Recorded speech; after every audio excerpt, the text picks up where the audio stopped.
APPS, stock analysis, Friday and onward. Am I buying? I'm covering all this in this short 1 minute video, so watch till the end. Digital Turbine stock sitting at 282. Bridge went turbine mode, turbo mode, because it went up like 62%. And looking at APPS, I'll zoom out and check it from this perspective. Overall speaking, it's in a bearish monthly range. Let's check out weekly. Now this is the interesting part. This week could be it. This week could be the first bullish trend we've seen in a while from a weekly perspective. But it all depends on how we deliver the next, like for example, tomorrow. You know, tomorrow if it stays like this and it closes above 282, actually 262, 263, then we're speaking.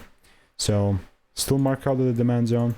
If the price pulls down and gives some rules out, it's something that I kind of play.